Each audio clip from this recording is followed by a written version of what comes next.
Hello, my name is Shannon Broughton, and today I'd like to talk to you about the four phases of salvation, Metanarrative. First off, I'd like to welcome you to my class. This is for all of you, whether you've read the Bible, not read the Bible, whether you read it daily. It doesn't matter whether you're young or old. Age is just a number. The women that are here, you could be married, single, kids or no kids, go to church, don't go to church. But one thing that all of us women have in common is that we want to know more, to seek to have a real relationship with Jesus Christ. And in the midst of this, we hope to build authentic relationships with each other. Now the four phases of the salvation mantra are the creation, the fall, salvation, and new creation. So the first phase of salvation mantra is creation. In Genesis 1:1, in the beginning, God created the heavens and the earth. God began by creating all the earth and everything in it. And once he had day and night, he began to fill the earth by speaking it into existence. God spoke and it happened. He said, "Let there be light," and there was light. It seemed as if God saved the best creation for last. And then God created mankind. He saved the best for last. It says that then God said, "Let us make man in our image after our likeness." Genesis 1:26. So God breathed life into Adam. He created mankind in his image. Therefore, we are valuable. We are important. We are more valuable and important than anything else that God created.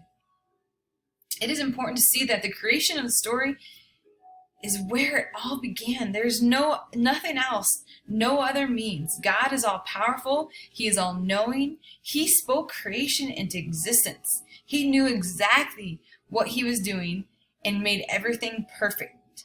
The only thing that God made that he thought was not good was for Adam to be alone. He knew that Adam would need a helper, a companion, and that would be Eve.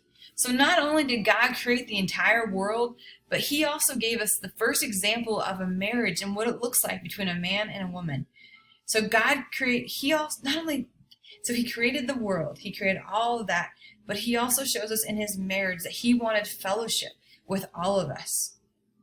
The creation story teaches us about God and who he is. He is our creator. He is in control of the whole world. And as we look at this beautiful story, and as majestic as it is, it only lasted 3 chapters. And that is when sin entered the world and the fall began. So the second phase of the salvation mantra narrative is the fall. That is between Genesis 3 to 11. Most of us know the story of the serpent that deceives Eve into eating from the fruit, from the tree of knowledge. The serpent was very clever, though. He knew enough to get Eve to doubt the goodness of God. Did God really say not to eat that fruit? Did he really say you would die?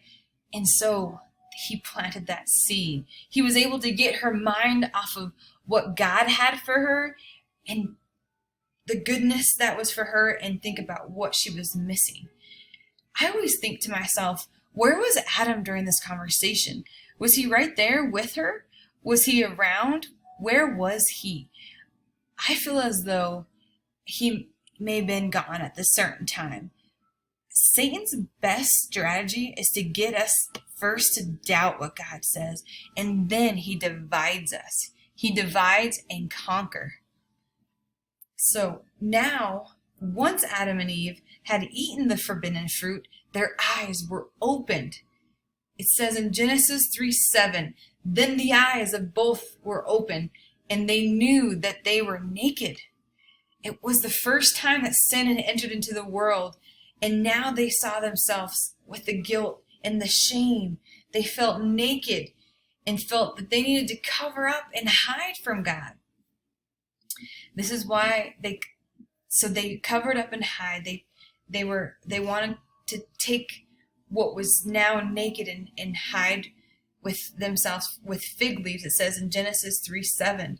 The consequences of Adam and Eve's sin not only brought sin into the world, but it would affect all humanity.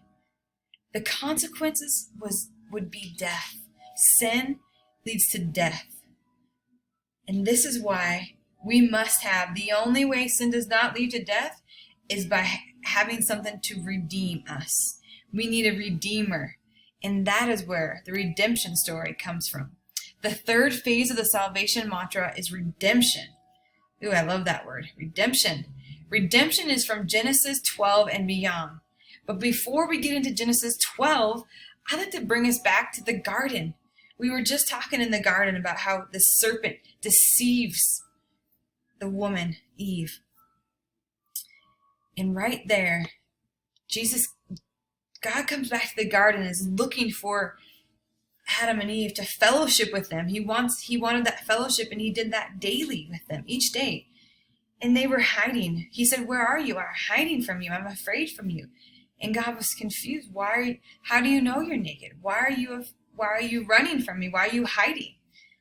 And God knew then that the serpent had discouraged them, had been the one to plant the seed of sin, and that God first addressed the serpent because that is where the sin began. He said, "I will put enmity between you and the woman, and between your offspring and her offspring. He shall bruise your head, he shall crush your head, and you shall bruise his heel." Genesis 3:15. Now, from this moment, Adam and Eve, they sinned. God already had a redemptive plan from the very beginning. That sin happened, and boom, God had a plan right after. He addresses Satan right there. And that great plan was Jesus. From the moment Adam and Eve sinned, God already had a redemptive plan in place to redeem his children.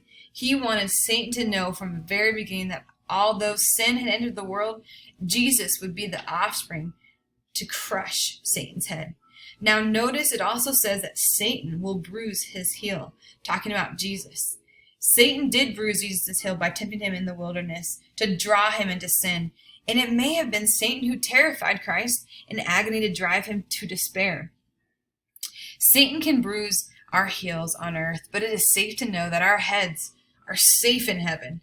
Christ gave a fatal blow to the devil's kingdom, a wound to the head of the beast that can never be healed. Now, as we go back to Genesis 12, we see where God's promises to Abraham. He promises him a great nation, but first Abraham must go to a new land. Then God promises Abraham, "And then I will make you a great nation, and I will bless you and make your name great so that you will be a blessing." Genesis 12:2. God wants us to commit, or rather choose to commit to his obligations. Then he is able to follow through with his promises that lead to blessings. Abraham would have a son that would be the beginning of the nation of Israel. And although this offspring would be Jesus, and it does, it goes all the way back to the woman in the garden, and that was Eve. If we can see the genealogy of Jesus Christ in Luke 3:23-38, it goes back to Eve's son Seth. You remember the promise that God made right after sin came into the world? Well, God kept that promise to the serpent, and also his promise to Abraham. As one can see, God had a redemptive plan for all of mankind from the very beginning. God kept his word to the devil by crushing his head when Christ died on the cross for our salvations, for all humanity. Jesus died so that we may live. He is the ultimate sacrifice for our sins. He took our ransom and paid the price for us. God kept his promise to Abraham that he would become a great nation and that all would be blessed because of him. Indeed, we are blessed through Jesus Christ. We are currently living through God's redemptive plan, and it will continue until new creation. New creation is the fourth phase in the salvation mantra narrative. If you of you who have repented of their sins and asked Jesus into their heart and surrendered to him, trust in his ways, do not have to worry and can rejoice, because we know that we will live for eternity with Christ. And there will be a day that Jesus will return for final judgment. Those who already believe in Jesus have already been justified by faith. That's Romans 5:1. We shall have no fear when Christ returns, because there is no condemnation for those who are in Christ Jesus. 8:1. Now, this is the fun part. There will be a new heaven and a new earth. Isaiah 65:17 says, "For behold, I create new heavens and new earth, and the former things shall not be remembered or come into mind." This is the prophet Isaiah speaking on behalf of the Lord. The Lord is speaking through him, describing the joys of what our eternal home will be like. John writes something similar in Revelations 21:1. "Then I saw a new heaven and a new earth, for the first heaven and the first earth had passed away, and the sea was no more." God is bringing his creation full circle. Again, from the very beginning, he had a redemptive plan to save all who believed in him. We have been saved from the penalty of our sins. We are currently being saved from the power of sin, and one day we shall be saved from the very presence of sin.